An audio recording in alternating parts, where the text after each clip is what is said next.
Assalamualaikum warahmatullahi wabarakatuh. Alhamdulillahirabbil alamin wassalatu wassalamu ala asyrafil anbiya'i wal mursalin wa ala alihi wa sahbihi ajma'in. Subhanaka la 'ilma lana illa ma 'allamtana innaka antal alimul hakim. La haula wala quwwata illa billahil aliyyil 'azim. Rabbi shrah li sadri wa yassir li amri wahlul 'uqdatam min lisani yafqahu qawli. Allahumma iftah 'alaina bi futuhil 'arifin. اللهم اجعلنا من الذين يستمعون القول فيتبعون احسنه.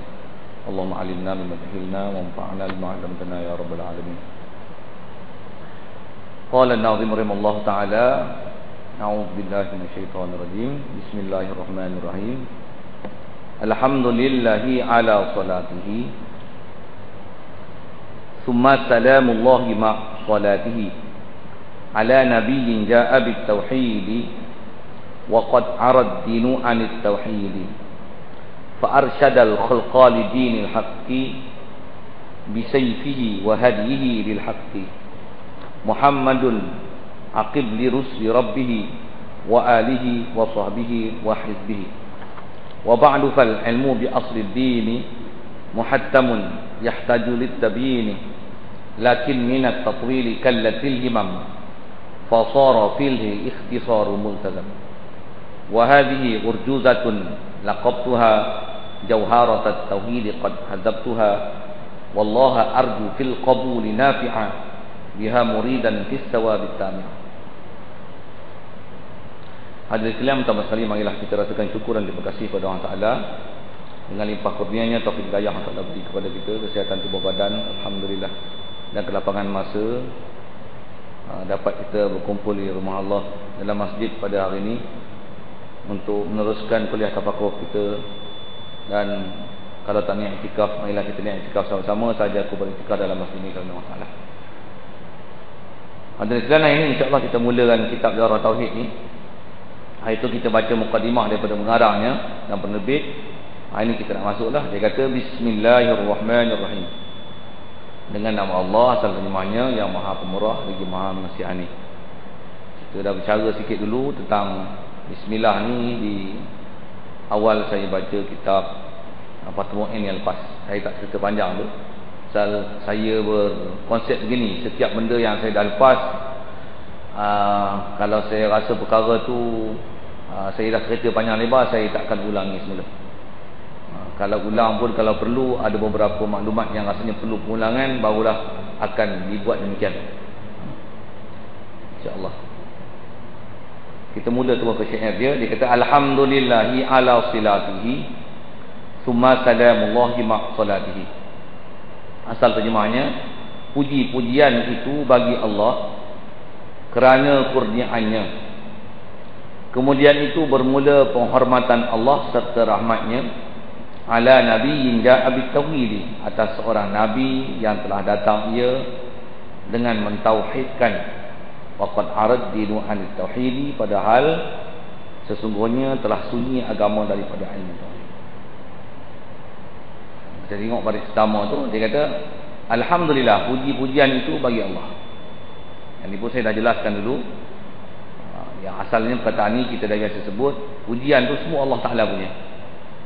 Kewajipan kita daripada penerangan yang rasanya saya dah ceritakan bulan lepas, dan pagi tadi pun saya dah beri penerangan sekali lagi tentang alhamdulillah ni. Yang secara terjemahannya kita sedia maklum, maksudnya adalah segala puji-pujian, semua perkara yang kita sebut yang merupakan kebaikan adalah semua hak Allah Ta'ala. Kita mesti rasakan bahawasanya semuanya adalah Allah Ta'ala punya. Sikit pun tak ada habuan pada diri kita, kerana mengikut kaedah dalam ilmu tauhid hadis sekalian, itu juga kaedah dalam ilmu tasawuf. Kita tidak boleh ada satu sifat mazmumah yang diistilahkan dalam satu ilmu, dalam ilmu tasawuf, yang dipanggil sum'ah. Sum'ah ni ialah kita sifat suka mendengar orang puji kita. Kau ni baik, anak-anak kau semua masuk mesti, kau rajin ke masjid. Kita memang suka tu. Dia cakap sama ni. Jadi sifat begitu kalau ikut dalam ilmu tasawuf, dia adalah sebahagian daripada sifat yang tercela, sifat mazmumah, haram bersifat demikian. Oleh itu, untuk menghilangkan ni hadirin sekalian, satu kaedah yang disebut dalam ilmu tasawuf adalah kita menyebut kalimah alhamdulillah. Jadi kalimah ni kalau ikut dia lah satu kalimah untuk menghilangkan perasaan tersebut dengan kita merasakan semuanya itu adalah daripada Allah Ta'ala, adalah ciptaan Allah. Baiknya kita adalah ciptaan Allah Ta'ala. Segala kurniaan itu adalah Allah Ta'ala punya. Yang memuji pun Allah punya, yang menuturkan pujian itu pun Allah Ta'ala punya. Saya dulu saya tak niat cerita panjang di situ. Jadi asal sebut pujian itu bagi Allah, semua dia punya. Baik, pengarang kita ni dia nak puji Allah Ta'ala. Kenapa? Dia nak puji Allah Ta'ala ni kerana kurniaannya. Yang ni pun memang salah satu konsep agama kita lah. Kita puji Allah Ta'ala salah satu sebab kerana kurnianya. Kerana kita atas muka bumi ni dia ada dua perkara ya. Sama ada menerima kurniaan ataupun menerima ujian. Rasanya boleh bahasa gitu. Ujian tu dengan kita masukkan dengan makna sebalik daripada kurnia. Maksudnya tarik kurniaan, sempit dengan kurniaan. Kalau dapat kurniaan tu dengan makna kurniaan baik lah. Sama ada nikmatnya, berjayanya, keuntungannya, senangnya, cepat pandai, bijak, apa cantik, lawa, disukai orang, apa saja yang nama baik tu, dari segi konsepnya kita kena puji Allah Ta'ala. Itu konsep agama kita dan konsep kita hidup atas muka bumi yang diajar oleh syariat. Yang tu kalau kurniaan baik. Kalau yang saya istilahkan lagi sebagai cobaan dengan makna benda-benda yang kita tak suka, jadi susah, sakit, anak tak berjaya, kita pun susah faham. Jadi yang kata berserabut kepala, mati anak, mati suami, mati isteri, mati bapa, mati orang yang dikasihi, kenderaan rosak, mampu tengah jalan, kasar bahasa mampu tu. Yang ni lah perkara-perkara yang kita tak ingin ni. Kaedah agama kita, bila tak dapat kurniaan baik, bahkan yang kita terima tu, yang saya istilahkan sebagai ujian tu, tu kena sabar. Dalam agama dua perkara yang besar ni, syukur, sabar. Tu ya. Tu adalah kalau ikut prinsip besar dalam agama kita, syukur, sabar. Syukur, sabar. Jadi dia nak sebut sini ialah masalah puji. Puji ni syukur, terima kasih pada Allah Ta'ala di atas pemberian dia. Pasal apa? Kerana kurniaannya. Antara kurniaan yang kalau Allah Ta'ala beri pada pengarang ni, nisbah dia boleh mengarang dan Allah Ta'ala ilhamkan kepada dia nak mengarang ilmu tauhid yang dia bertulis dalam bentuk nazam, dalam bentuk syair ni. Semuanya kalau ikut ada 154 baris. Tapi kitab kita ni tak bertulis angkanya, tapi kalau kira tuan-tuan ada 154. Jadi dia nak puji itu di atas kurniaan Allah Ta'ala macam ni. Kalau dia sendiri dari segi dia boleh mengarang, dan alhamdulillah dia telah berjaya mengarang dan kita dapat memanfaatkan karangan dia. Kalau nisbah kita yang belajar ni, saya sendiri alhamdulillah dapat hadir dan dapat baca. Saya sendiri dapat mengaji dan saya sendiri adalah antara yang hafal matan ni. Pasal memang salah satu perkara yang saya pernah sebut dulu, kalau di pondok memang yang ni antara yang kena hafal. Dan tuan-tuan sendiri yang dapat hadir dan dapat datang, kita dapat belajar. Kita puji Allah Ta'ala di atas kurniaan ni, alhamdulillah. Itu memang yang ni konsep kita lah. Baik. Kemudian itu selepas dia puji Allah Ta'ala di atas kurniaannya, bermula penghormatan itu serta rahmatnya, disambung ayat di bawah tu, atas seorang Nabi. Jadi selepas mulakan dengan bismillah, alhamdulillah, dia nak sebut selawat dan salam. So, memang kaedah agama kita, bismillah, alhamdulillah, selawat salam ni memang kita kata perkara yang biasanya dijadikan sebagai mukadimah dalam kita nak buat satu perkara yang baik. Selalunya gitu. Kalau khutbah Jumaat, cuma dia tak ada bismillah je. Alhamdulillah, memang rukun khutbah Jumaat. Tak ada tak sah. Jadi kalau ada orang cari saya, cepat saya kena layan kan. Halo. Assalamualaikum warahmatullahi. Ini tak ada ustaz dulu lah ni. Oh, dia terlupa kot.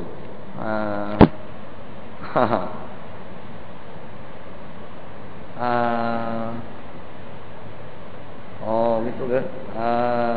Tolong kontak ni boleh tak? Pasal saya dalam kelas ni.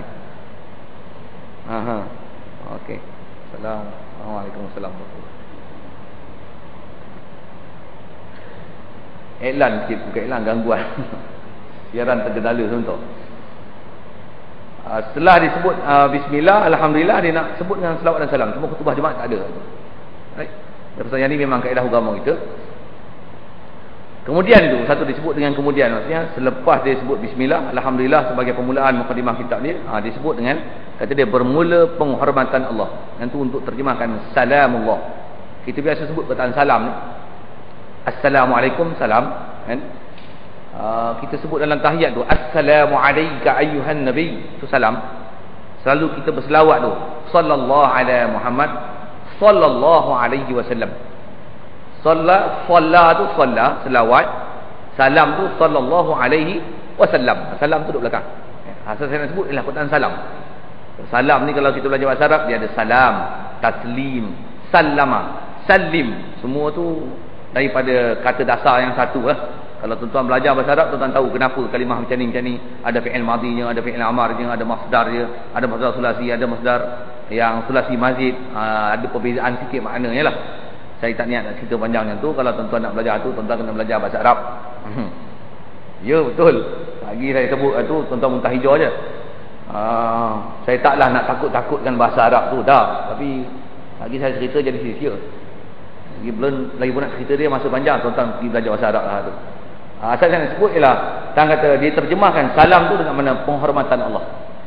Ataupun kalau ikut selalu terjemahan yang kita pakai dengan mana kesejahteraan daripada Allah. Itu pun kalau ikut ragam bahasa penghormatan Allah. Maksudnya bukan Allah Taala menghormat, bukan. Ini maksudnya penghormatan Allah, maksudnya penghormatan dari Allah. Kalau kita kata kesejahteraan Allah, maksudnya kesejahteraan dari Allah. Kalau kita belajar bahasa Arab juga ada istilah, salah satu daripada makna yang kalimah ni dia kata salam Allah, dia ada mudhaf ilaih. Ini pun bahasa Arab lagi sekali yang sebut ni. Dia dengan idhafat di sini, mudhaf ilaih di sini adalah dengan makna tabai, maksudnya sebahagian. Penghormatan Allah maksudnya penghormatan daripada Allah. Salamullah salamun minallah. Makna dia tu. Yang tu pun tuan-tuan nak faham tu kena belajar bahasa Arab. Saya nak sebut gitu siapa tuan-tuan, pasal memang kitab kita ni memang dia asal matan bahasa Arab, terjemahan dia Jawi. Kita nak faham yang Jawi ni tuan-tuan, sama ada hak Jawi ataupun kalau kita baca hak terjemah hak Rumi sekalipun, sebenarnya untuk memahamkan seperti mana fahaman yang sepatutnya dipaham, dia mesti dipaham mengikut fahaman Arab. Satu apa-apa pun bila sebut bab agama ni, dia mesti faham hak Arab tu. Kalau dengan terjemah, dia susah nak dipaham apa maksud sebenarnya. Satu saya sebut sekali lagi, tuan-tuan ada peluang belajar bahasa Arab. Kalau tak ada kan kelas tu, belajar, pergi belajar. Kefahaman agama kita hanya akan faham dengan bahasa Arab. Quran bahasa Arab, hadis bahasa Arab, kitab kita pun matan asalnya bahasa Arab. Asal saya nak sebut penghormatan Allah. Penghormatan Allah yang mana? Penghormatan daripada Allah. Satu, serta rahmatnya. Tu dia nak terjemahkan solah. Kita sebut selalu selawat dan salam. Dah jadi bahasa kita tu. Jadi selawat tu dengan mana rahmat. Salam tu di sini diterjemahkan dengan mana? Penghormatan. Jadi mudah-mudahan rahmat, juga penghormatan dan kesejahteraan daripada Allah Taala. Dia nak doakan apa ni? Doakan penghormatan serta rahmat ni atas seorang nabi, ala nabiyyin. Mudah-mudahan Allah Taala beri ke atas seorang nabi. Itu asal bahasa yang kita nak bicara dalam kitab lah.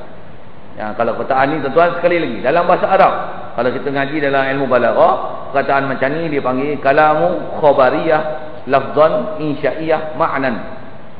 Perkataan dia kalau ikut ayat tu, uslub ni uslub cerita, tapi dia dengan mana? Doa. Pasal dia ada perkataan bermula. Kalau kaedah terjemahan kitab lama ni, bermula ni maksudnya dia ayat untuk kita buat permulaan, untuk buat subjek ni. Subjeknya apa? Nak cerita hormat, atau terjemahkan tadi kesejahteraan yang Allah Ta'ala punya, serta pula rahmat dia tu.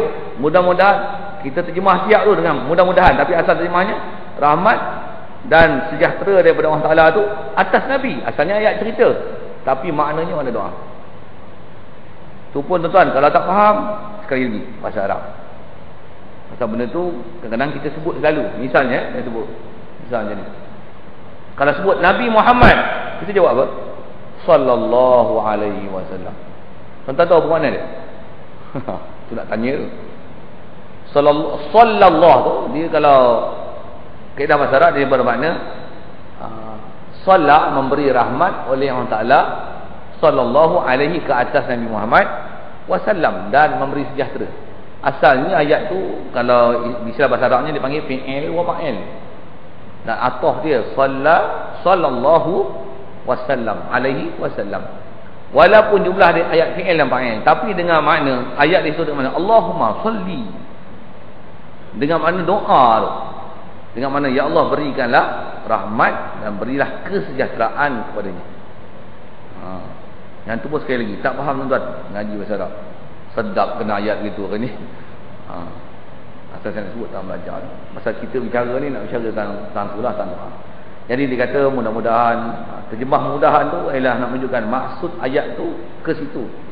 Rahmat Allah Taala dan penghormatan Allah Taala beri ke atas seorang nabi. Asal bahasa Arabnya sebut ala nabiyyin, dengan kata seorang nabi. Dia sebut dengan kalimah nabi tu, kalau bahasa Arabnya disebut dengan nakirah, tak bubuhkan alif lamnya. Nabi ni nabi mana? Dia akan cerita ni maksud nabi ni nabi siapa. Asal dia sebut ialah tang kata dia selepas bismillah, alhamdulillah, dia nak doakan mudah-mudahan Allah Taala berikan, kalau istilah yang kita selalu pakai, selawat dan salamnya ke atas seorang nabi. Nabi ni nabi mana? Nabi kata dia yang telah datang, nabi ni dengan mentauhidkan. Dia datang dengan bawa ilmu tauhid. Itu maksud mentauhidkan tu. Dia datang dengan bawa ajaran tauhid. Dan nabi ni nabi mana? Dia akan bagi detailnya nanti. Cuma ni ayat ragam bahasa Arab lah. Baik, tu asal bahasa yang kita tengok. Hadis sekalian, kita tengok sikit tentang selawat dan salam ni. Kerana kaedah agama kita bila sebut pertama bismillah tu tentang bab ketuhanan. Alhamdulillah pun bab ketuhanan. Selepas Allah Taala, selawat dan salam untuk Rasul. Nak ajar apa agama kita, dia bubuh prinsip asas kita agama kita, Tuhan Rasul. Tuhan Rasul mesti. Allah Muhammad mesti. Allah Taala sebut dalam Quran pun, dia kata warafa'na laka dzikraka. Allah Taala kata kami akan angkat sebutan kau. Maksudnya Nabi Muhammad selepas Allah Muhammad. Allah Muhammad. Itu memang tertib syar'i kita. Bila sebut ketuhanan mesti ada bab Rasul. La ilaha illallah Muhammad Rasulullah. Tauhid kita. Cuma kita perhati sikit tentang masalah salam ni, ucapan selawat ni. Kerana selawat ni kalau ikut dah jadi istilah kita, selawat tu kalau ikut dia lah satu doa permohonan kita kepada Allah Taala. Mudah-mudahan Allah Taala beri rahmat dia dan berikan kesejahteraan ke atas nabi yang kita cintai ni. Ini satu doa. Kalau saya nak bincang sikit tadi tuan-tuan tentang doa ni. Kenapa perlunya kita berdoa kepada Nabi Muhammad ni? Sedangkan Nabi Muhammad ni manusia yang paling mulia. Kan gitu. Kita wajib i'tiqad dia lah manusia yang terbaik. Dia ialah penutup bagi segala nabi.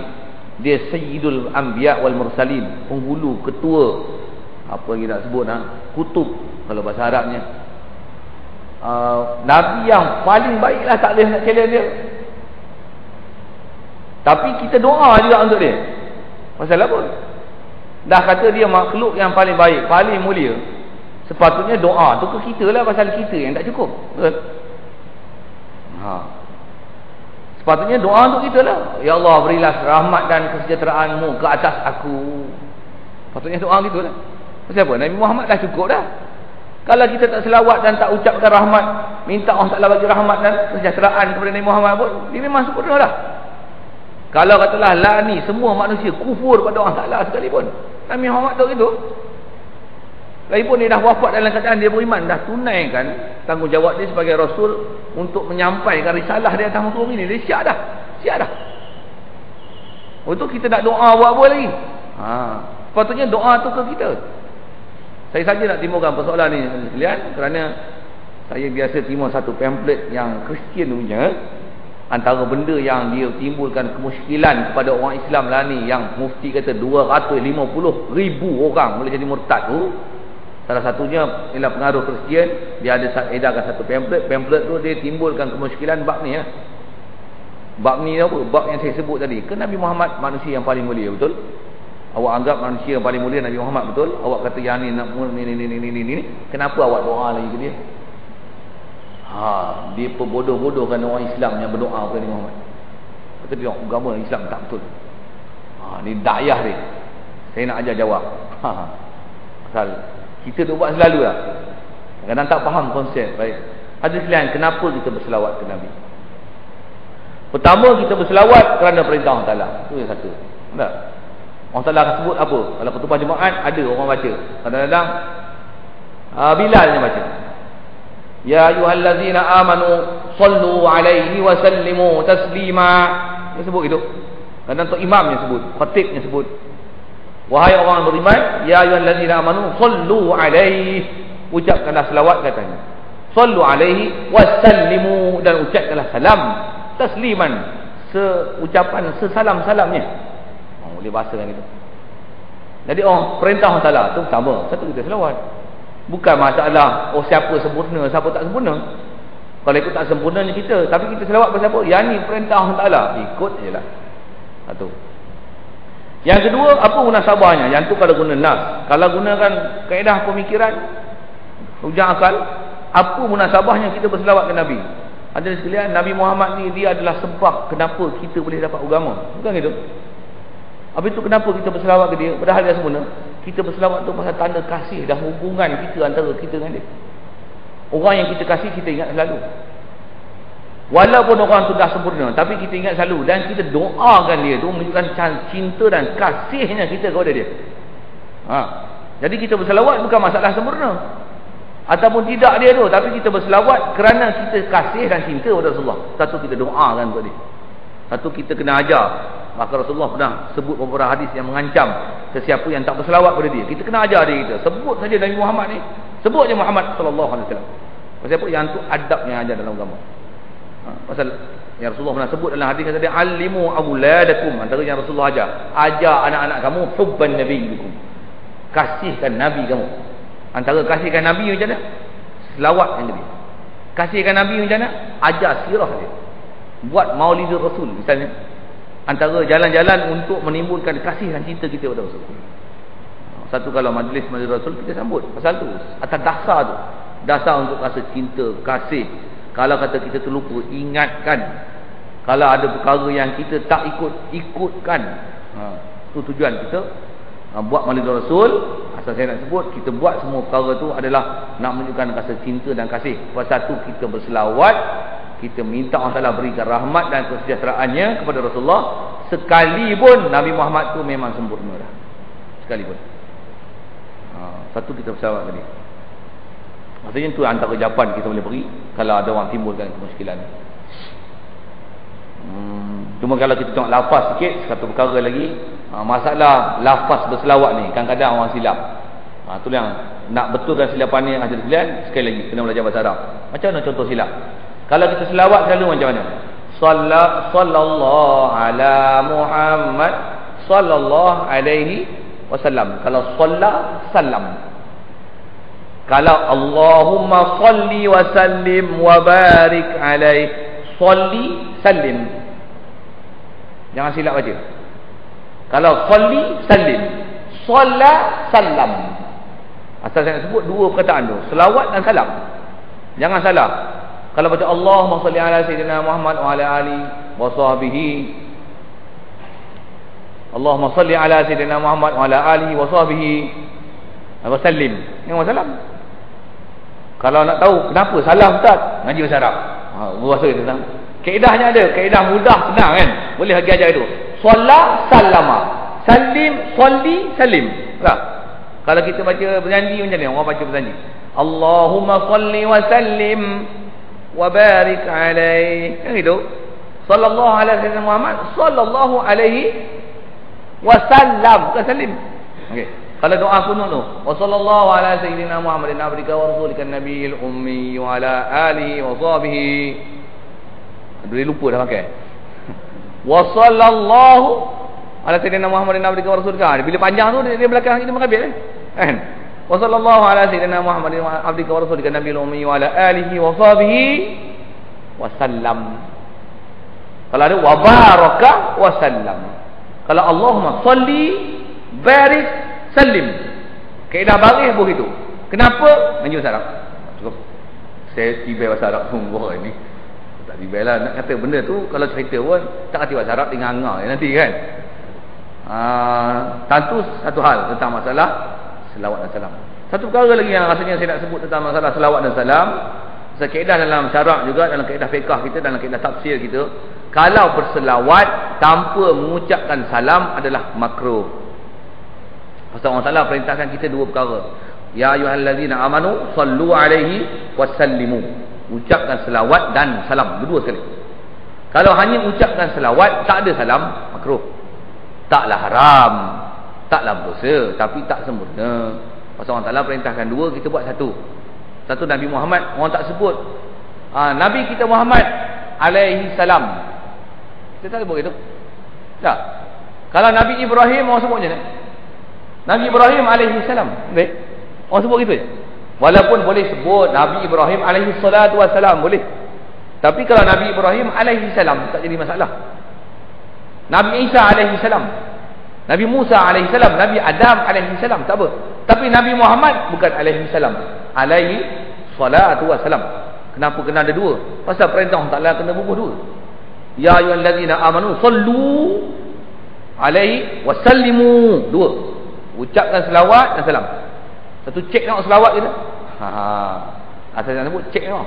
Pasal ada selawat kita yang kita tak bubuh salam. Saya sebut begini pasal saya duduk ngaji, duduk bubuh tiba. Tiba tu, faham tiba? Ni bahasa saya, bahasa daerah banyak ni kan. Tiba minta maaf kalau bahasa tu kasar sikit. Tiba kita main arti selawat je kan, tanpa kita perhatikan. Kadang-kadang tak ada pernah berguru pun selawat. Selawat tengok, tonton selawat anu macam mana. Allahumma salli ala sayyidina Muhammad wa ala ali sayyidina Muhammad. Gitu nak baca Yasin tu kan, Fatihah, lepas tu selawat. Allahumma salli ala sayyidina Muhammad wa ala ali sayyidina Muhammad. Allahumma salli ala sayyidina Muhammad wa ala ali sayyidina Muhammad. Bukan gitu? Bukan gitu kan? Gitu kan? Betul kan ibu? Betul kan? Selalu selawat kan? Allahumma salli ala sayyidina Muhammad wa ala ali sayyidina Muhammad. Ya? Ya? Saya tanya ni. Ya, Allahumma salli ala sayyidina Muhammad wa ala ali sayyidina Muhammad. Tengok, dengar dulu. Allahumma salli ala sayyidina Muhammad wa ala ali sayyidina Muhammad. Salam ada tak salam? Ada salam tak? Dengar dulu. Duk sebut selalu tu.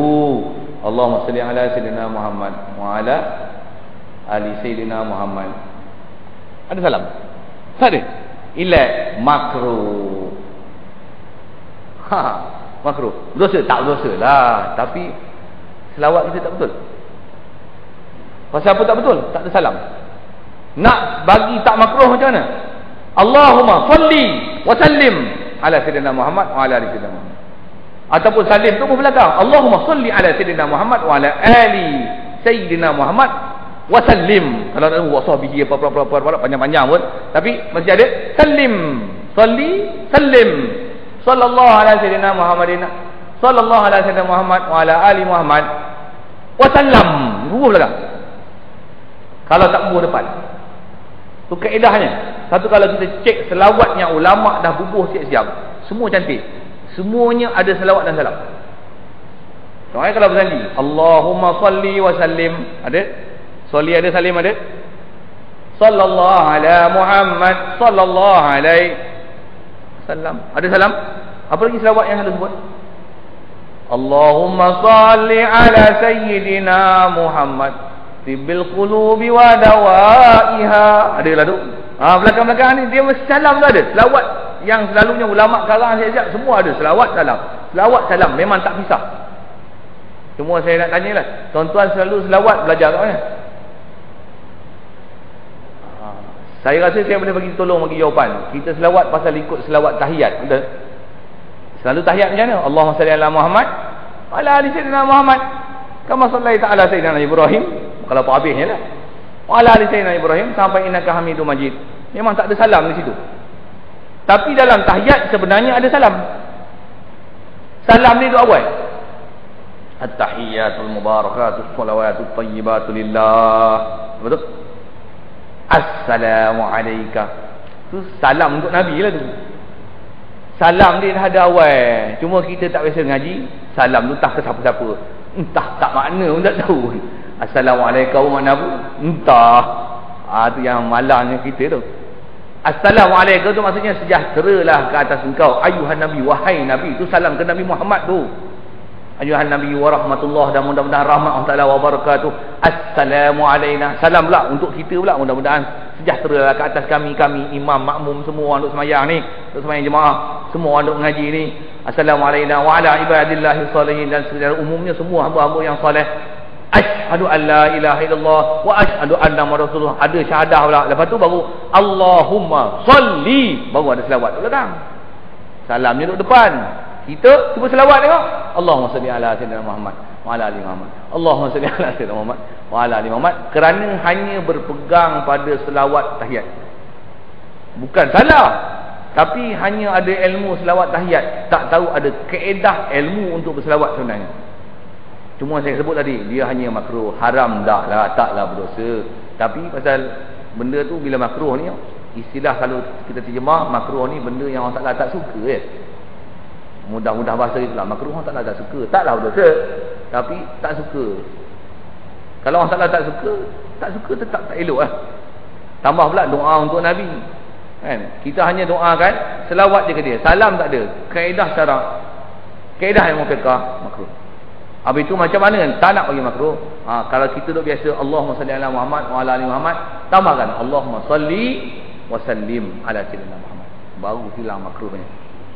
Itu sikit perbicaraan tentang selawat dan salam yang rasanya jarang kita dapat pendedahan itu.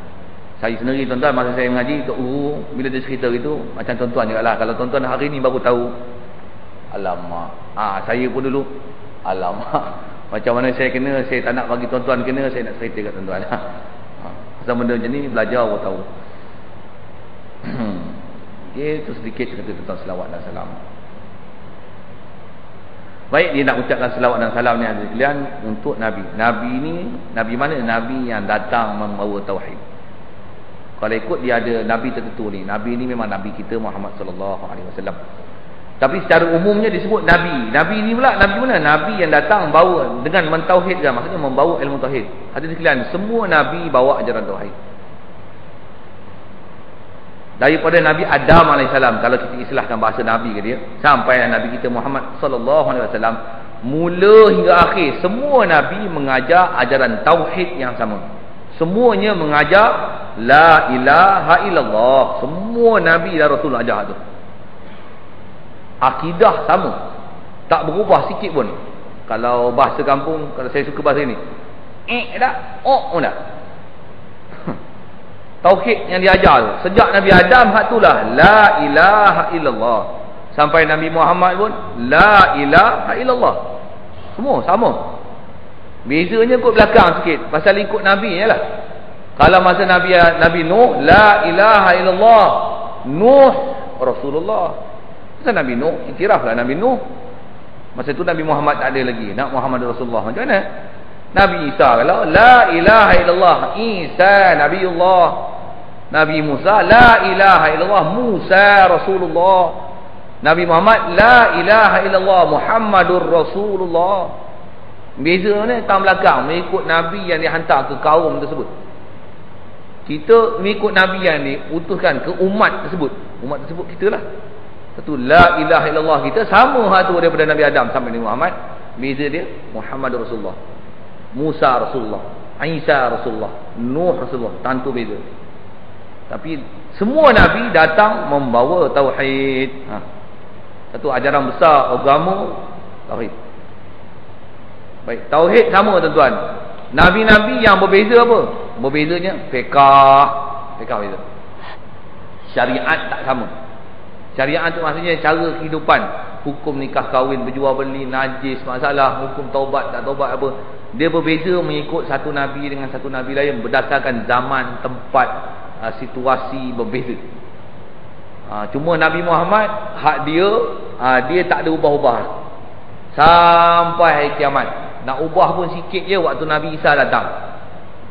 Bila dia datang untuk bunuh Dajjal tu, ada sedikit syariat Nabi Muhammad yang dimansuhkan. Tu pun mansuh bukan pasal Nabi Isa. Mansuh memang ada satu hukum dalam hukum syariat Nabi kita Muhammad sallallahu alaihi wasallam ni yang dia hanya diguna pakai setakat sebelum Nabi Isa. turun ke bumi nak bunuh Dajjal esok. Bila turunnya Nabi Isa, syariat tu dimansuhkan. Satu benda je tuan-tuan. Tuan-tuan tahu apa dia? Lain semua sama lah. Maksudnya sejak Nabi Muhammad sampai ke akhir zaman, hatulah akan diguna pakai sebagai hukum syariat, perundangan kita. Yang dimansuhkan bila datang Nabi Isa esok satu je. Apa dia? Hukum Islam dia ada macam ni. Orang kafir asalnya kita mesti ajak masuk dalam Islam. Kalau dia tak mau masuk Islam, alternatif kedua, duduk negara Islam, ikut pemerintahan Islam, jadi kafir zimmi. Dah dengar itu tak? Pilihan ketiga, tak mau duduk negara Islam, ikut negara Islam, kafir zimmi, maksudnya kau kena bayar jizyah, mesti ikut perintah negara Islam. Kau tak mau ikut itu, kita perang lah. Kita perang. Ketiga punya pilihan. Jadi yang tu yang syariat Nabi Muhammad sebelum Nabi Isa. Turun saja Nabi Isa, dia bunuh Dajjal, dia tak ada dah pilihan yang kedua tu. Dia sama ada Islam, perang. Perang maksudnya bunuh ya. Kau tak Islam, bunuh ya. Dia tak ada dah. Bila turunnya Nabi Isa itu, yang akan ada orang-orang yang tak Islam duduk di bawah pemerintahan Nabi Isa alaihi salam, yang jadi kafir zimmi dalam pemerintahan Nabi Isa. Tak ada dah. Tak ada dah. Pada masa tu semua orang akan Islam. Kalau nak munafik pun yang munafik lah. Tapi kafir zimmi tak diterima dah. Pasal apa? Tu syariat Nabi Muhammad. Yang hukum kafir zimmi ni dimasukkan nanti bila turun Nabi Isa. Asal yang saya nak sebut ialah Nabi Muhammad punya syariat dia pakai sampai ke akhir zaman. Kalau Nabi-Nabi yang dulu dia datang je satu Nabi, dia masuk hak lain. Datang Nabi Nuh, dia memasukkan hak Nabi Adam ni. Datang Nabi Musa, memasukkan Nabi sebelum dia. Datang Nabi Isa, masukkan sebelum dia. Datang Nabi Muhammad, masukkan semuanya sebelum tu. Satu kaedah agama itu dalam bab tauhid, datang saja Nabi Muhammad, syariat ni dia memasukkan semua syariat-syariat lain. Satu, hanya Islam yang dia boleh guna pakai. Innad din indallah, Islam lagi. Ini asal saya nak sebut. Dan kata semua Nabi datang ajaran tauhid. Berbeza hanya syariat. Contoh syariat yang berbeza macam mana?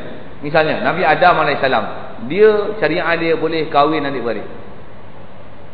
Kalau tak boleh kahwin adik-beradik, nak kahwin dengan siapa? Betul? Takkan kahwin dengan jun. Jun tu jin lah kan. Takkan kahwin dengan jin kan. Cuma dia tak boleh kahwin adik-beradik yang kembar keluar sekali.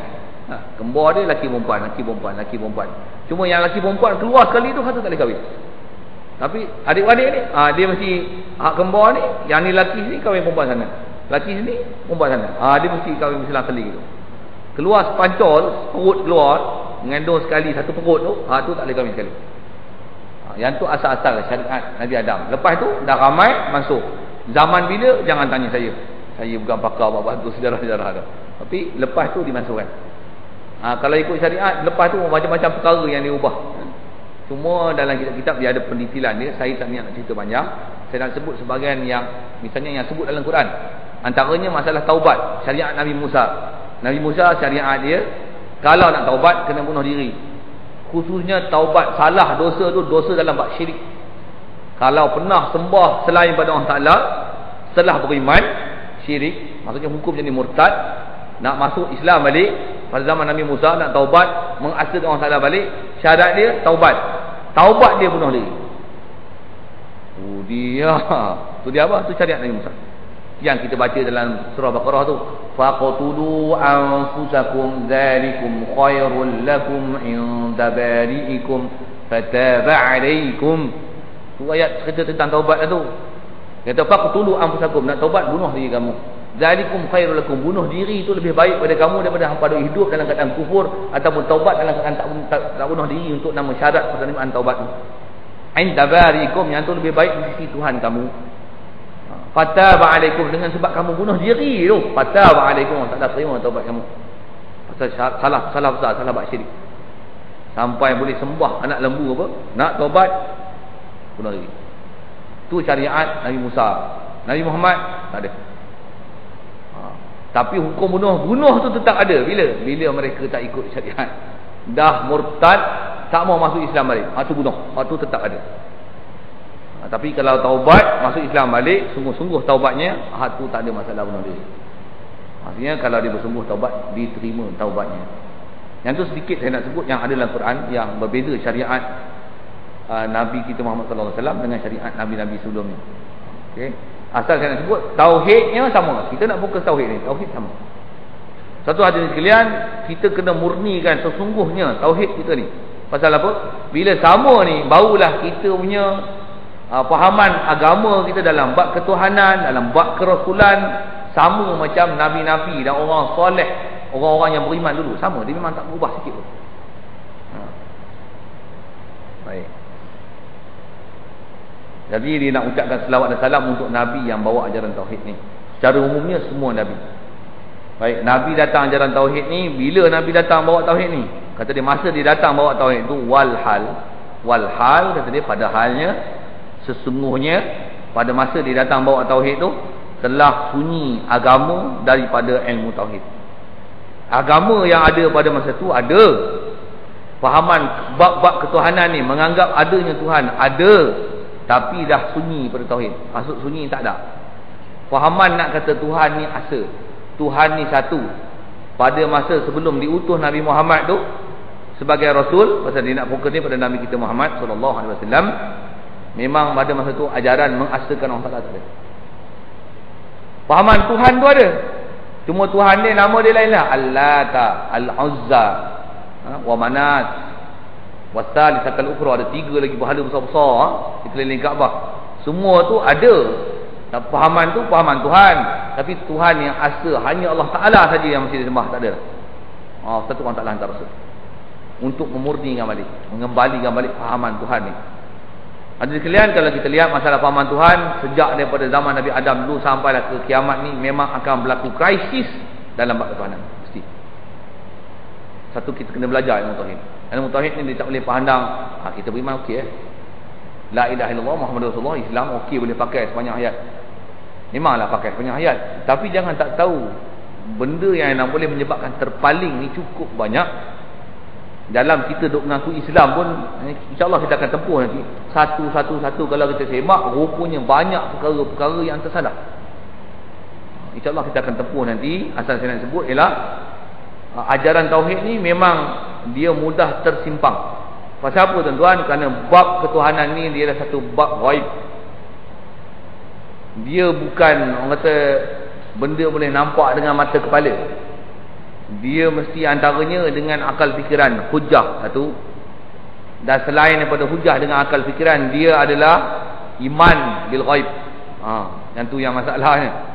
Pula tu iman bil ghaib ni mesti sandaran beriman dengan ghaib tu, maklumat daripada ghaib tu mesti maklumat yang betul-betul memang dia maklumat yang boleh dipegangi dan diyakini. Barulah jadi ajaran ghaib yang kita pegang tu betul. Tapi kalau ajaran ghaib tu tak ada sumber yang tepat, tak menggunakan hujah akal yang waras yang betul, mengikut kaedah pemikiran yang tepat, benar. Tepat tu sama ada hujah akli ataupun hujah dengan menggunakan nas daripada Quran hadis. Pasal dua-dua tu diguna pakai tuan-tuan. Pasal dalam bab menentukan mana yang tepat mengikut ajaran tauhid ni, dua-dua tu diajar oleh syarak dengan nas, benda yang memang ada di luar jangkauan akal fikiran. Memang kena tengok apa yang dicerita oleh Nabi, pakailah. Ada perkara yang memang dari segi nak buktikan dia tu, walaupun tak ada nas, walaupun tak ada Quran hadis, cukup dengan akal. Kalau fikir, memang kita akan buat keputusan macam ni. Ni bab Tuhan, yang ni bab ghaib yang mesti ada. Memang ada begitu. Cuma nak tengok ni tu apa. Yang tu yang nak belajar secara spesifiknya dalam ilmu tauhid. Yang tu yang nak kena khusus. Yang ni apa? Ni apa? Apa yang boleh? Apa yang tak boleh? Satu, kita akan belajar nanti ada sekalian. Kalau masyhur di kalangan kita orang Melayu ni, orang sebut apa? Kalau sebut ilmu bab ketuhanan ni, bab ilmu tauhid, orang panggil sifat 20. Ya. 20. Cuma saya nak bincang sikit pasal kita nak sebut bab tauhid. Dan bila sebut tauhid, memang kalau nisbah orang Melayu kita sebut tauhid je sifat 20 selalu. Cuma lah ni je orang faham. Bila sebut tauhid je, dia ada fahaman macam ni. Tauhid uluhiyah, tauhid rububiyah, tauhid asma' wa sifat. Dia mengajar ringkas dia. 3 dalam satu. Compact dia. Mudah kan? Kata dia, kita pakai macam ni boleh pakai semua hidup. Saya nak bincang satu-satu tu panjang. Saya tak niat nak cerita tentang konsep uluhiyah rububiyah dengan asma wa sifat tu. Saya nak cerita tentang 20 ni. Saya nak cerita tentang 20 ni pasal apa tuan-tuan? Pasal ada ustaz-ustaz moden kita lah ni, dalam masa yang sama dia ajar tauhid uluhiyah rububiyah dan asma wa sifat. Masa yang sama dia condemn sifat 20 ni. Itu masalah kita. Dan yang tu saya nak cerita tu. Baik, nak cerita apa tuan-tuan? Saya nak cerita 20. Pasal ada orang condemn, dia kata apa 20? Sifat Tuhan bukan 20 je, lebih lah. Kita tak kata memang 20 je, tak. Tapi sekalian, tujuan saya nak bincang 20 ni tuan-tuan, cuba kita fikir sebenarnya kenapa angka ni ulama' ubah 20. Kenapa dia tak ubah 40? Kenapa dia tak ubah 10? Kenapa tak ubah 5? Kenapa tuan-tuan? Ulama' tuan-tuan ialah orang yang dia nak mengeluarkan hukum bukan berdasar hawa nafsu dan angka ikut dan dia nak buat. Mereka dah semak semua benda. Saya pernah bercara dulu dalam mukadimah kita, saya bincang tentang tauhid. Semua tauhid ni dia dah semak semua. Quran, hadis, apa-apa semua maklumat. Sebab tu dah dikompakkan, tebal tu kitab ni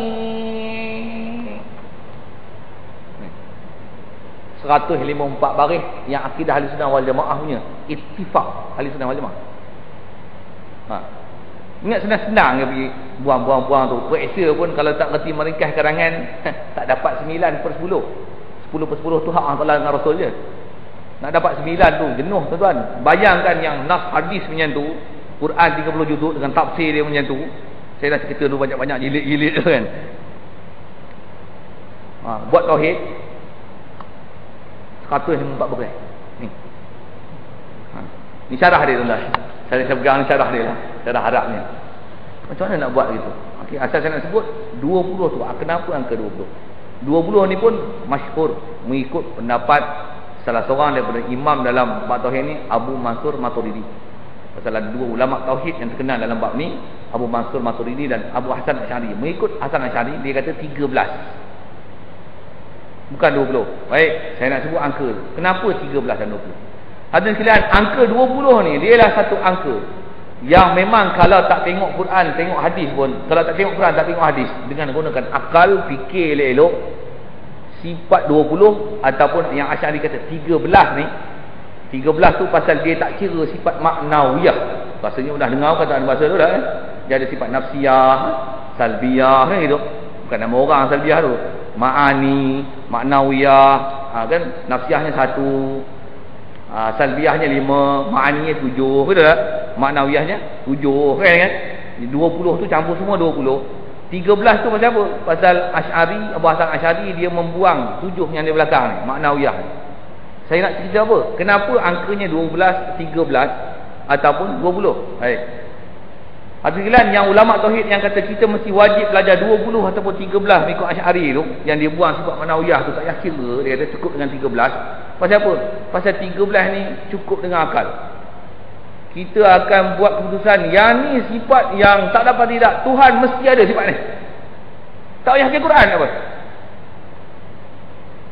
Apa dia? Nak tanya, Tuhan ada?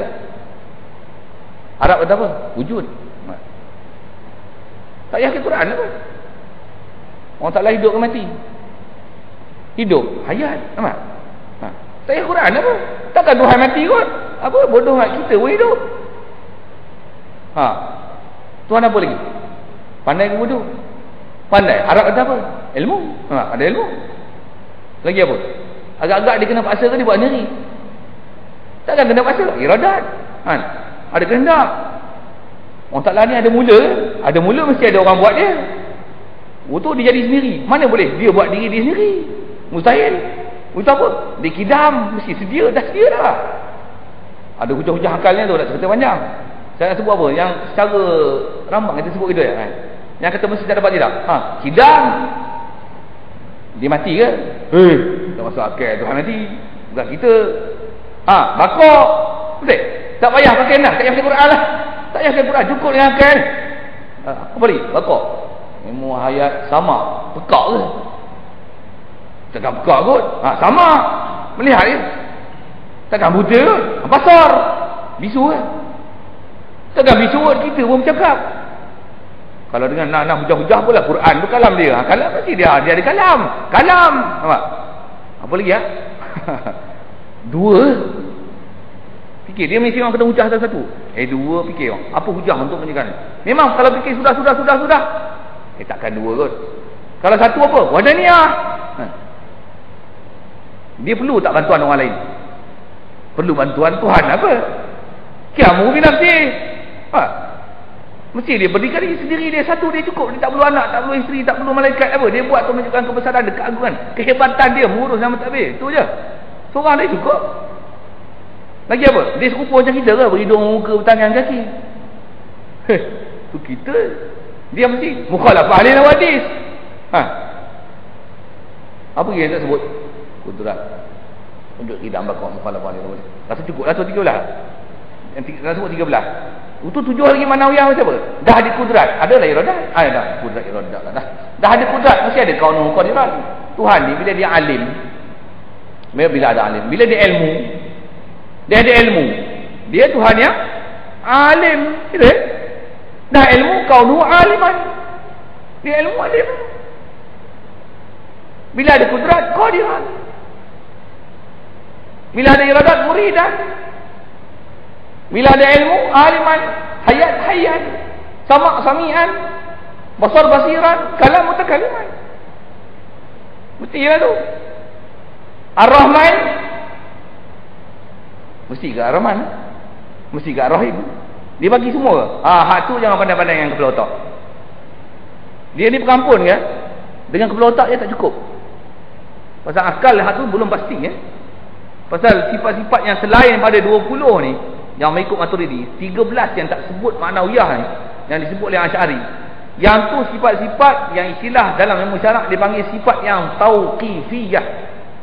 Tauqifiyah maksudnya dia terhenti di atas perjalanan syarak, yang Allah Ta'ala cerita sifat dia, yang ni dia bagi tahu, yang ni sifat dia, baru kita boleh kata yang ni sifat dia.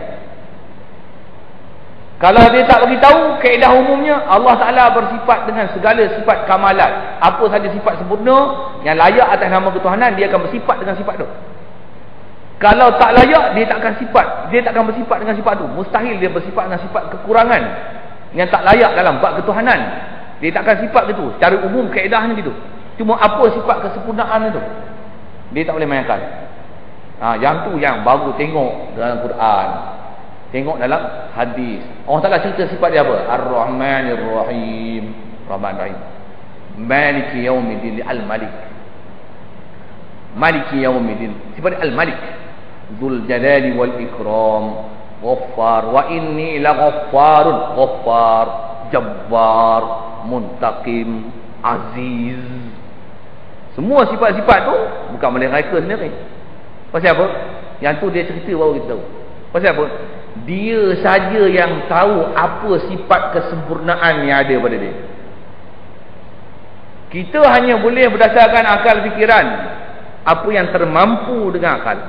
Yang termampu tu apa tuan-tuan? Ulama cek lah 20. Satu kalau tengok tuan-tuan, dalam 20 ni ada khilaf lagi. Ada ulama kata tambah satu lagi. Buat misal, saya tanya tadi, melihat ke, mendengar ke, cakap ke, Allah Ta'ala dia bau tak? Wangi ke busuk? Dia bau tak? Takkan tak bau kot. Kena bubuh lah sifat bau. Kan? Tapi kalau sifat bau ni kalau tak ada bau macam mana? Kalau ni sebab asal saya nak sebut ialah saya nak ajak tuan-tuan fikir kenapa angka 20 dan 13 ni. Kalau manusia lah tak ada deria bau dan tak boleh mengesan masam manis, pahit, masin, ataupun tak boleh mengesan panas, sejuk, dia tak boleh kesan. Aircon ni sejuk panas dia tak boleh kesan. Kalau kita tengok dia ada mata, ada telinga, dia boleh bercakap. Deria hak tu tak ada, bau tak ada, kesan dengan lidah tak ada, sentuh dengan kulit ni tak ada. Kita nampak dia sempurna tak sempurna? Kalau ni sebab dengan yang tengok manusia ni kan, sempurna tak sempurna? Sempurna tak? Okey tak? Kalau ada orang perempuan lah, orang lelaki nak kahwin dengan orang perempuan, mata celik sehingga tak bekak, mulut boleh bercakap, okey. Rupanya dia cacat sikit, tak boleh bau, wangi busuk dia tak boleh kesan, okey. Okey. Okey. Tapi kalau boleh cari ada bau lah kan. Ada je cacatnya tu. Tapi kalau ikut cacat segi deria tu tak ada masalah. Jadi nak confirm kata mesti ada hak tu, dia bukan satu mesti. Dengan akal pun, kalau dengan nisbah makhluk pun kita kata benda tu boleh diabaikan. Cuma dalam bab Tuhan, kalau tak ada bau, masalah juga kan. Maksudnya sifat tu sifat kekurangan lah, akal tak boleh terima kan. Cuma ulama kata nak kena bilang ke dalam perkara yang mesti kena kata, ada khilaf. Tu yang ada ulama kira. Ada ulama antaranya Al-Maturidi, Abu Mansur Al-Maturidi, salah seorang daripada Ahli Sunnah wal Jamaahnya ulama ni, dia kata kita kira satu lagi sifat. Apa dia? Al-Idrak. Tuan-tuan tak bisa belajar, dengar je lah. Dalam 20 tu ada satu lagi ulama tambah. Apa dia? Idrak. Idrak ni satu sifat yang asal terjemahnya mendapat, terjemah dalam Jawi ya. Tapi sifat ni sifat apa? Sifat dengan sifat ni kita nak kata pada masalah, nak kata dengan sifat ni dia boleh tahu masa wangi busuk, boleh tahu manis masam pahit, boleh tahu panas sejuk. Boleh bahasakan gitu. Deria kita yang tiga lagi tu diistilahkan dengan satu bahasa dalam bahasa disebut idrak. Tu ulama yang nak kira asing, dia kata bubuh juga. Tapi ittifaq ulama mengatakan tak payah bubuh, tak apa. Pasal dia termasuk dalam ilmu. Buah ilmu cukup dah. Ilmu masalah masuk dah. Dia tahu lah manis masam pahit. Tahu. Apa perlu deria? Deria ni disebab kita. Tak bilang hantu satu pun dah cukup. Ilmu tu dah cover. Ada ulama kata satu lagi, kalau gitu dia berkuasa. Bila dia cipta, kan dia boleh cipta, dia boleh buat. Dia boleh buat tak? Boleh buat. Boleh buat kalau itu nak bersifat apa? Kalau ikut kuasa tu nak cerita kuasa, nak boleh buat. Ada ulama tambah satu lagi, takwil. Satu lagi tambah.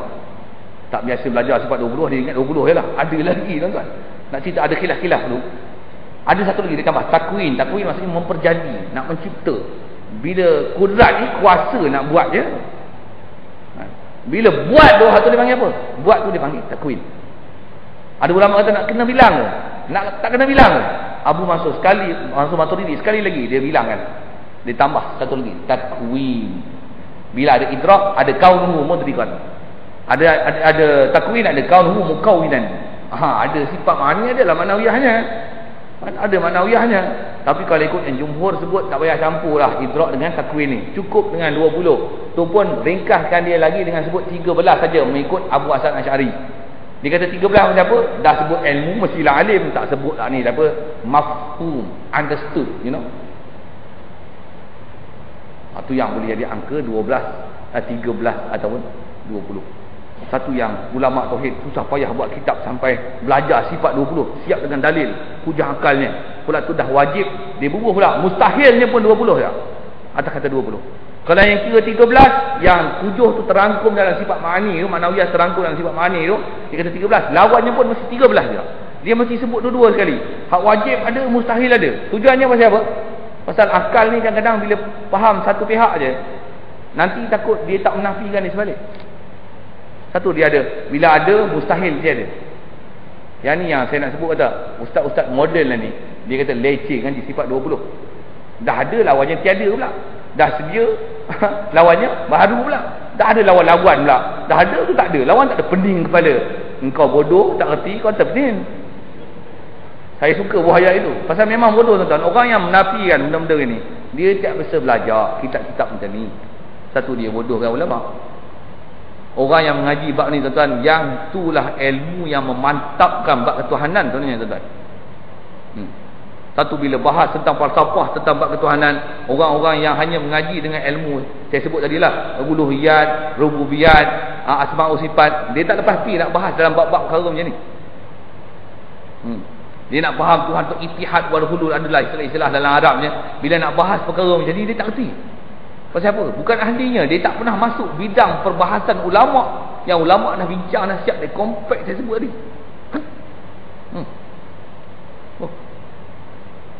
Orang ahli dia boleh bincang. Kalau tidak, tak kerti. Tu asal saya nak sebut. Asal bicara tentang kata Nabi yang datang bawa agama tauhid, yang pada masa dia datang agama tauhid tak ada. Memang Rasulullah tak pernah ajar sifat 20. Memang dia tak ada pun. Aku ni Nabi, orang utusan Allah Taala, aku nak ajar gambar sifat 20. Pasal ustaz-ustaz yang menafikan sifat 20 ni, ayat dia macam tu lah. Dia kata apa? Nabi tak pernah ajar, aku ajar gambar sifat 20. Memang tak pernah ada. Memang tak pernah ada tuan-tuan. Tapi sifat 20 ni yang ulama ambil ringkas kan, berdasarkan nas Qurannya, bahkan berdasarkan hukum akalnya dia kaji siap dah. Ulama dulu tuan-tuan bukan macam kita yang tengin ni. Tengin wal tulul wal bahlul, kata kasar bahasa kan. Orang yang cetek 5 pengetahuan, dia macam kayu selingkal, macam straw besar ni, dia nak ukur lautan yang dalam. Dia pergi tepi pantai, tengok ombak mari. Dia kata, dia nak kata apa? Laut tu. Kata apa? Dia bukan nak kata dia tak pandai, bukan nak kata dia punya pengukur tak cukup, kan kata dia. Laut tu tak payah nak kaji apa-apalah, tak ada apa-apa benda dalam laut tu. Jadi itu ilmu saya nak ukur lautan. Tak apa. Kalau saya suka buat misal orang-orang macam ni, dia ibarat macam kalau saya duduk belajar sekolah rendah dulu, ada satu cerita apa? Cerita musang. Nak cerita sikit. Ni tak bagi power tadi, benda-benda berat sikit kan. Bagi slow sikit. Ada cerita musang. Musang ni bukan cerita musang Tengalung apa. Cerita musang, dia ni nak makan buah. Cerita orang putih asalnya. Dia nak makan buah. Buah tu buah anggur. Dia tengok buah anggur. Orang kata masak ranum lah. Dia pun duduk bawah anggur. Empat tak sampai. Lagi empat. Lagi tak sampai. Dia bubuh benda kayu ke apa, lapik. Tak sampai. Habis-habis dia letih lah. Tengok teliuk tak kira buah anggur. Anggur tu masam. Macam ni lah pokok ni. Dengan yang mutahid tengok tambah-tambah baca kitab tauhid dia pening. Ada kam mutasil fi sifat, kam mutasil fi zat. Apa benda ni kumumul khamsah. Apa benda ta'alluq mungkin. Ada tanjizi ta'alluq ta'alluq tanjizi, ta'alluq suluhi qadim, suluhi hadis. Apa bala ulama dia kata apa? Anggur tu masam. Ya tuan-tuan. Saya tahu, saya duduk bidang dia. Saya dah cerita dulu. Saya ni mengaji pergi Mekah ikut jalan kaki. Saya tak naik kapal terbang. Dulu saya ada cerita itu kan. Tak ingatkanlah balik. Saya dah cerita dulu. Asal saya nak sebut, kenapa angka tauhid tu yang kita nak belajar, yang selalu masuk ulama sebut 13. Baik, bila dia datang dalam keadaan orang tak ada tauhid ni, apa Rasulullah buat? Fa arsyadal khalqalidinil haqqi. Kemudian kata dia, maka Rasulullah ni, Nabi ni, dia menunjuk Nabi ni akan makhluk, dia tunjuk makhluk atas agama yang sebenar. Ini kerja Nabi. Dia tunjuk agama yang sebenar. Dan Nabi tunjuk agama sebenar tuan-tuan, bukan dia paksa manusia dah. Bahkan dia ajar tu dengan hujah, dengan dalil. Satu Rasul ni kita akan belajar dalam bab Rasulullah, tapi jauh ke belakang sana. Rasul-Rasul kita wajib beriman. Antara sifat dia selain daripada siddiq, amanah, khatanah. Ini cerdik. Rasul tu cerdik, orang yang cukup bijak berhujah. Cerita dalam Quran cukup banyak kisah-kisah bagaimana hujah antara Nabi-Nabi dan Rasul yang cerita dalam Quran berhujah dengan orang kafir. Sama ada yang Fir'aunnya, sama ada Namrudnya, sama ada orang-orang awamnya. Tentang masalah berhujah tentang ilmu-ilmu perkara-perkara ghaib yang diingkari oleh orang kafir ni. Semuanya dengan hujah. Walaupun nas Quran satu hal, tapi semua nas Quran yang diajar tu gunakan hujah bukan. Namrud misalnya, asal saya nak sebut ialah dia ajar makhluk pada agama sebenar ni. Nabi Ibrahim misalnya, orang tak sebut dalam Quran, ketika dia mengajak Namrud yang mengajar, yang mendakwa diri dia Tuhan tu, dia kata apa? Bila datang ke Namrud, cerita Nabi Ibrahim pun panjang, saya ambil satu detik yang sebahagian yang sebut dalam Quran kisah dia. Dia datang ke Namrud, dia kata, kamu berimanlah pada Allah Ta'ala. Allah Ta'ala adalah Tuhan Rabbi alladhi yuhyi wa yumiit. Tuhan aku, Tuhan yang boleh menghidup dan boleh mematikan. Tu yang hujah dia. Disebut asalnya sifat Allah Ta'ala disebutkan, boleh menghidup dan mematikan. Namrud punya bodoh dia kata apa? Ana uhyi wa umiit. Kata dia, aku boleh hidup dan mematikan juga. Masyhur katanya kisah ni. Dia buat hujah. Kalau gitu kau buktikan kau boleh hidup dan matikan. Namrud kata, dia bawa 2 orang, kisah taksir kata gitu. Orang dalam tahanan ni 2 orang. Dia ambil tombak tu. Boom. Mampu ana umi, aku telah mati kena orang ni. Untuk kau hidupkan macam mana? Dia pun lepas. Ana uhyi, aku hidupkan orang ni. Punya bodoh dia, kepala otak dia. Dia tak kerti faham maksud mati dan menghidup tu macam mana. Rasul-Rasul pandai berhujah tuan. Dia tak layan orang kepala otak bodoh ni. Dia kata, hujah macam ni buat susah ya. Nabi Ibrahim dia pindah pada hujah lain. Dia kata, inna Allah ya'ti bisyamsi minal masyriqi fa'ti biha minal maghrib. Ditukar. Orang bodoh macam ni kau boleh layan hujah itu, bagi hujah yang bagi powernya dia tengah. Inna Allah ya'ti bisyamsi minal masyriq. Allah Taala kata dia, lani duk terbitkan matahari sebelah timur. Terbenam sebelah barat. Dia kata fa'ti biha minal maghrib. Engkau lah engkau Tuhan, kau terbitkan sebelah barat. Lani. Fabuhital ladzi kafar. Bahasa kita boleh bahasa tenganga Namrud ni. Kalau tadi menghidup mati boleh ditangkap bunuh seorang lepas seorang kan. Yang ni nak terbit matahari nak remote apa? Aircon boleh lah remote petik switch. Ni nak remote ke mana ni? Tak boleh. Kau kita lari kapal. Saya nak cerita apa? Rasul-rasul dia pandai dalam nak mengajak makhluk ke jalan sebenar. Bukan saja paksa-paksa pandai. Dia memang berhujah. Cerita dalam Quran kalau kita belajar ilmu tafsir tuan-tuan, satu-satu Quran bagi. Semua hujah-hujah mantap. Memang tak boleh dijawab satu persatu. Apa saja ilmu yang sesat, benda-benda yang ada dalam bumi ni yang selain bertuhankan selain pada Allah Taala, semua hujah-hujahnya telah diajar dalam Quran. Kalau agama yang terdekat lah, yang kita kata agama samawi yang datang pada langit, yang asalnya agama betul, yang ada kitab, misalnya Kristian, dia kata 3 Tuhan, dia boleh kata Nabi Isa tu anak Allah Taala. Allah Taala matikan hujah dalam Quran, senang-senang aje. Cuma kita kadang tak biasa ngaji lah. Apa dia? Pasal dia kata Nabi Isa ni anak Tuhan, disembah Nabi Isa lah. 3 Trinity tu pun konsep ketuhanan Kristian ni. Allah Ta'ala dedahkan ada 3 fahaman Kristian, 3 golongan. Pecahan dia banyak-banyak Protestan dan berbala tu lagi besar lah, lagi banyak lah tu. Basicnya dia atas 3 perkara, tapi besarnya sebab Kristian ni dia 3 dalam satu. Dia ada konsep itu. Nabi Isa ni yang Siti Maryam yang pelik, yang dia boleh mengandung orang yang baik, orang yang terpelihara, yang dididik oleh Nabi Zakaria alaihissalam. Duduk pula tu dalam masjid, dalam Baitul Muqaddis, duduk dalam Al-Quds, dalam Masjid Al-Quds. Dia duduk dalam masjid tu, tiba-tiba boleh mengandung. Sebab tu dalam masa yang begitu singkat, seminggu je mengikut setengah sebagian ulama tafsir, boleh lahirkan Nabi Isa dalam masa seminggu lahir. Sebab tu Nabi Isa ada ciri-ciri dia menyebabkan membuktikan dia ni adalah Rasulullah. Dia boleh bercakap dalam pangkuan Siti Maryam. Okey, asal saya nak sebut ialah dengan dia tengok benda-benda yang pelik berlaku pada Nabi Isa ni, dia kata Isa anak Tuhan. Yang ni Tuhan mak, Tuhan bapa, Tuhan anak. Allah Ta'ala batalkan hujah dia senang aje. Allah Ta'ala kata apa? Inna masala Isa indallahi kamathali Adam. Perbandingan Nabi Isa ni macam Nabi Adam. Tu kata-kata ngaji ilmu tafsir. Bahasa Quran cantik tuan-tuan. Pendek, mantap ayat dia. Inna masala Isa, misal perbandingan Nabi Isa ni masal kamathali Adam, macam Nabi Adam. Apa serupa dengan Adam? Dia kalau kita belajar dalam ilmu balaghah, dia ada ilmu tasbih. Dia ada perumpamaan, umpama kan Nabi Isa, Nabi Adam. Pasal apa serupa Nabi Isa dengan Nabi Adam? Nabi Isa pelik pasal tak ada bapa. Nabi Adam lagi pelik, bapa tak ada, mak tak ada. Kau nampak tu? Quran yang hujah cantik. Kalau Nabi Isa yang takat tak ada bapa ni hang boleh anggap pada Tuhan, sepatutnya layak lagi Nabi Adam ni kau anggap dia sebagai Tuhan pasal mak bapa tak ada. Boleh? Boleh faham? Nak ya? Boleh? Tak payah. Nak cerita apa? Mereka menunjuk jalan sebenar. Itu pun panduan wahyu lah. Satu-satu hujah tuan-tuan. Asal saya nak sebutlah, mereka menunjuk jalan dengan sebenar. Biar tunjuk pun bukan paksa, tapi semua dengan hujah, dengan dalil. Siap. Baik. Yang ni ada ayat sikit-sikit. Kita tengok. Rasul tunjuk pada makhluk dengan jalan sebenar macam mana? Tunjuk antaranya kata betul. Bisaifi, dengan pedangnya. Hai. Ayat lain ni. Dia tunjuk manusia dengan pedang. Hai. Islam ni teroris kalau gitu.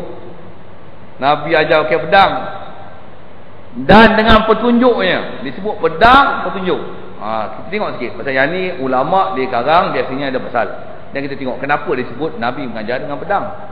Selalunya kalau ayat-ayat yang masyhur kita sebut dalam masyarakat ni, kita memang nafikan bab pedang ni, betul tak?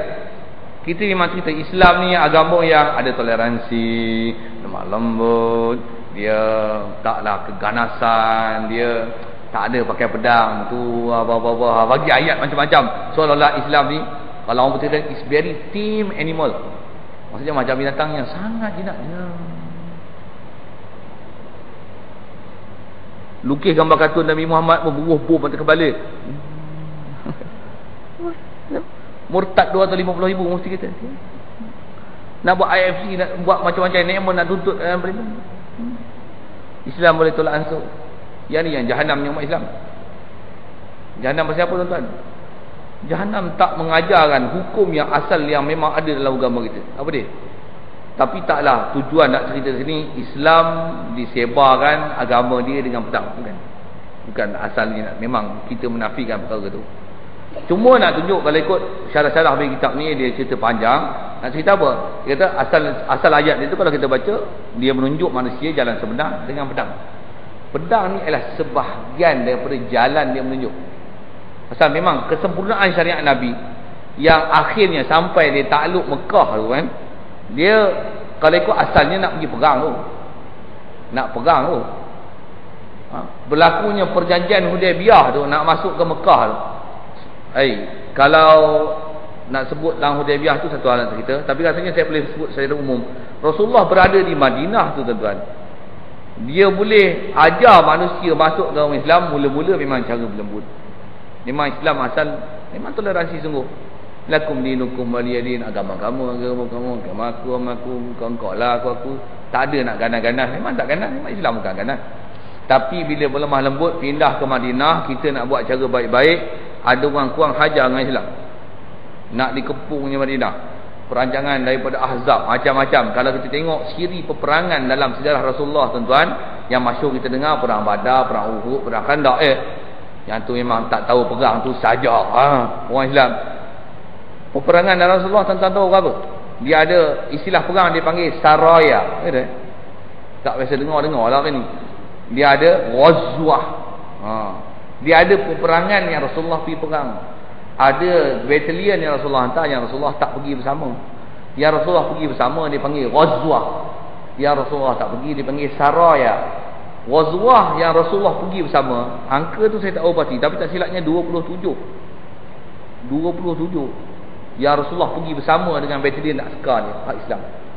Yang dia tak keluar bersama, hantar dalam masa hidup dia untuk pergi perang, dia hantar batalion dia saja, dia tak pergi, ada urusan dia untuk diselesaikan di Madinah. 37, 27, 37, 64, ya, 64 kali peperangan dalam tempoh masa 10 tahun di Madinah. Bila bayang tuan. Jadi kalau gunakan purata dia 64 10 tahun, setahun 6 kali perang. Dengan kita kecilkan 2 bulan satu peperangan.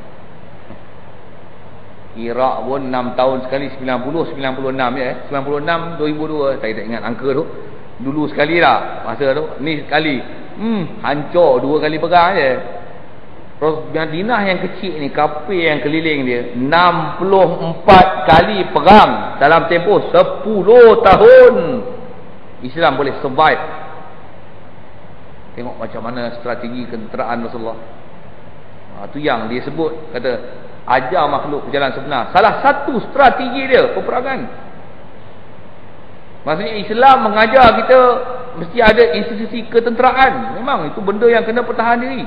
Islam kena bertegas dengan perkara yang dia kena bertegas. Mereka pun bertegas dengan hal dia betul. Padahal bertegas dia bukan betul.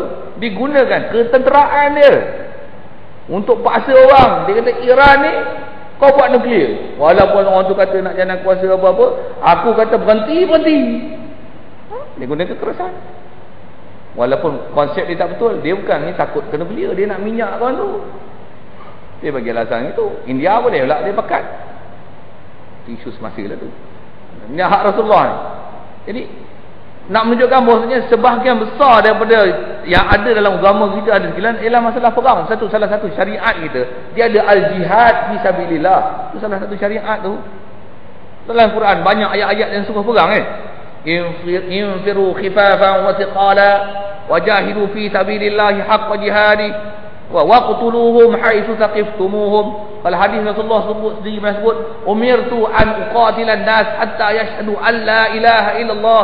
Aku diperintahkan untuk bunuh semua manusia sehingga mereka menyaksikan bahawasanya tiada Tuhan melainkan Allah. Aku ni Rasulullah. Hadis-hadis itu tak biasa orang baca. Kalau baca pun dia tak cerita cerita hurai panjang-panjang bab tu. Konak-konak. Asal nak sebut apa? Islam memang ada dasar padangan ketenteraan dia. Memang ada prinsip ketahanan dia, mesti ada. Jangan sampai nafikan Islam ni okey dia tak. Asal kalau ikut pengarang kita syarah-syarah kitab ni kan dia nak kata apa? Agama Islam satu agama yang memang ada konsep peperangan dia. Kena faham. Islam dia ada satu syariat dia, syariat jihad dia. Dan jangan tak tahu tuan-tuan, jihad ni lah yang orang kafir takut orang Islam. Jihad ni lah yang dia nak kubur kan daripada pemikiran orang Islam. Jahatnya orang kafir yang sekalian, kalau peristiwa WTC World Trade Center waktu runtuh dulu tu pun macam-macam cerita. Saya tak mau cerita huraian tu. Saya kata apa? Bila berlaku peristiwa tu, antara yang mereka buat apa? Dia pergi jumpa Syekh Azhar, Perdana Menteri dia tu satu hal lah, dia pergi jumpa Syekh Azhar, jumpa syuyukh dia buat apa? Mesyuarat. Dia kata, tengok orang Islam sudah buat macam ni, kita nak semua silibus yang berkaitan dengan jihad dipadam, dihapuskan daripada silibus Azhar. Jangan bagi ajar orang Islam silibus tentang jihad. Pasal jadi World Trade Center jadi macam ni. Tu Amerika punya strategi. Dia nak kuburkan semangat jihad orang Islam ni. Tu yang orang Islam lah ni, terutama di Malaysia. Makanan kita tercemar dengan babi lah, bulu babi apa, babi semua lemak babi apa, gelatin babi. Takat boleh terbit buku CAP punya. Tu pun jatuh kuasa dia tuan-tuan. Saya sendiri tak jumpa lah sahabat saya yang memang ambil buku tu. Saya salah seorang pengedar tu, dan pengedar dadah, pengedar buku tu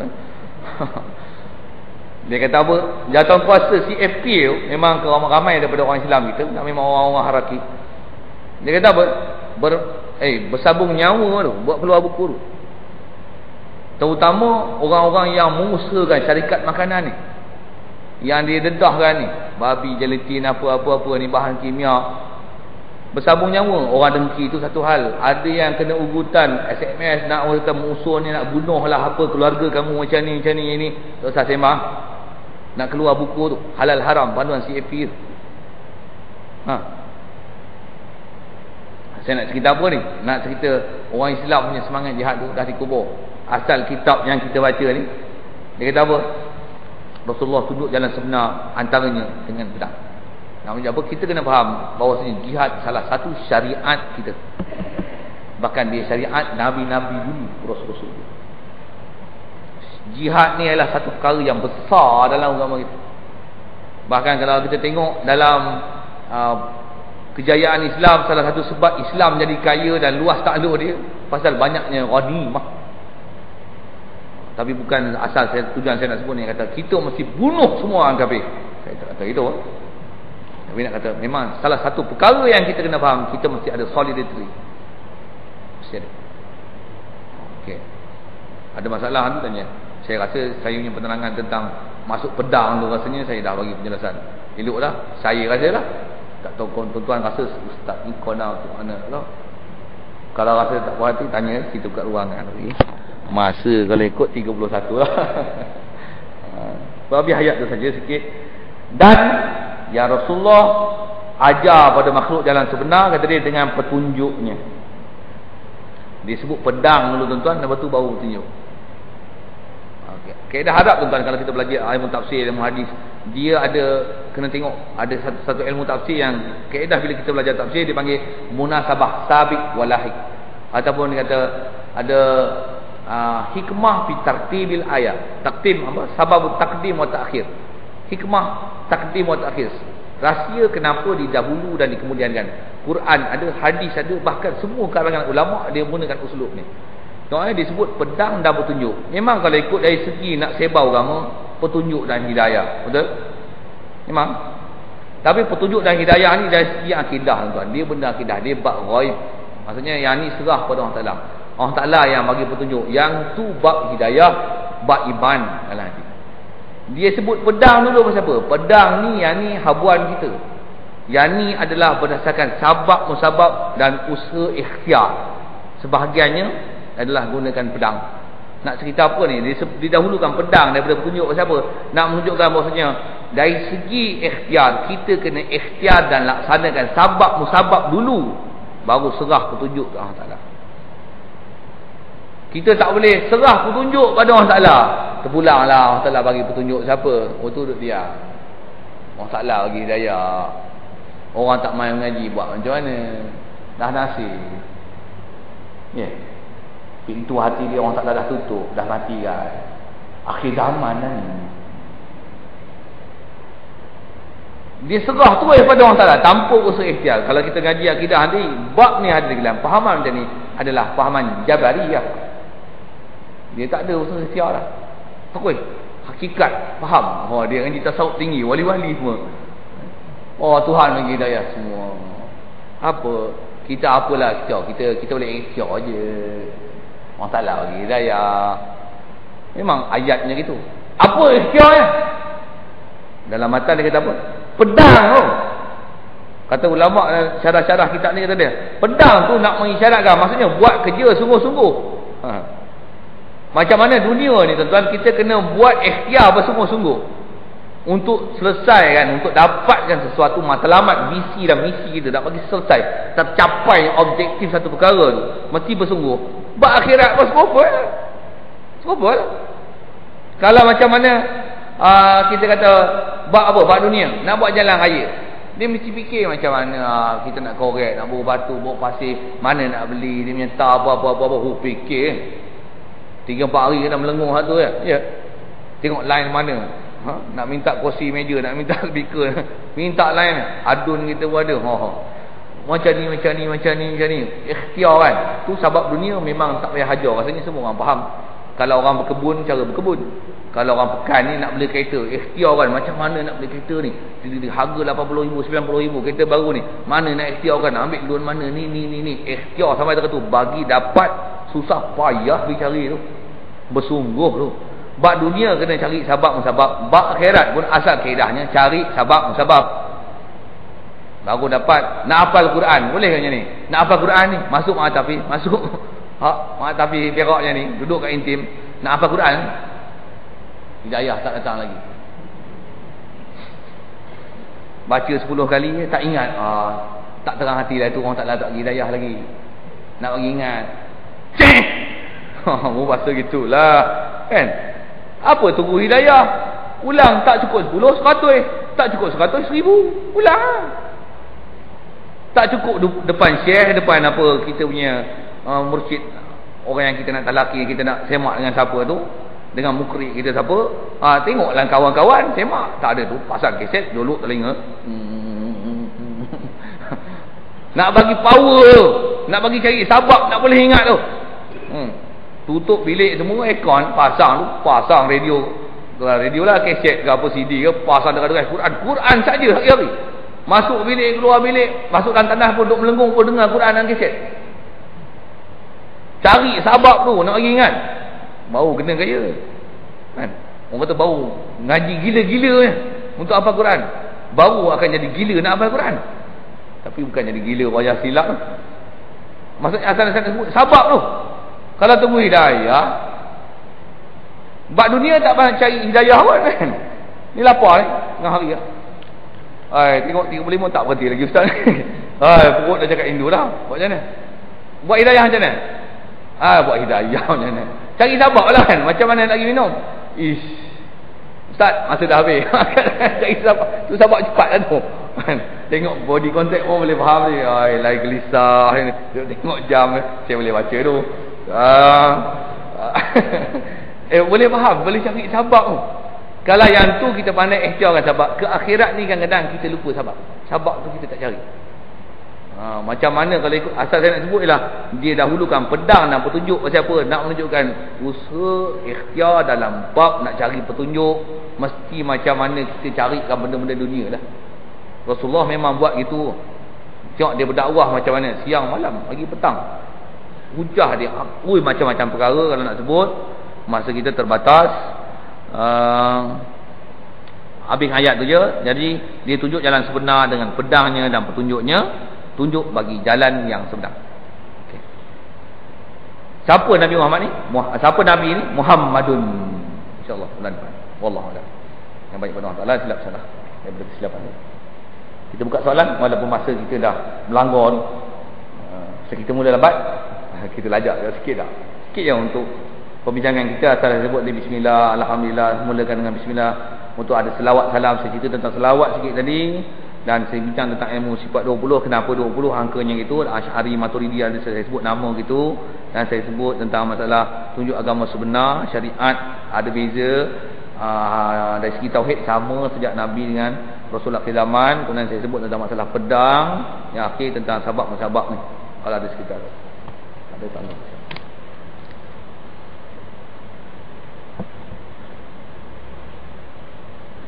Alhamdulillah, syaitanirrajim. Bismillahirrahmanirrahim.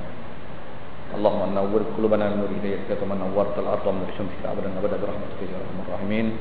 Warzuqna fahman nabiyyin wa hifdzal mursalin wa ilhamal malaikatil muqarrabin wa sallim tasliman ala jami'il anbiya'i wal mursalin walhamdulillahi rabbil alamin. Assalamualaikum warahmatullahi wabarakatuh.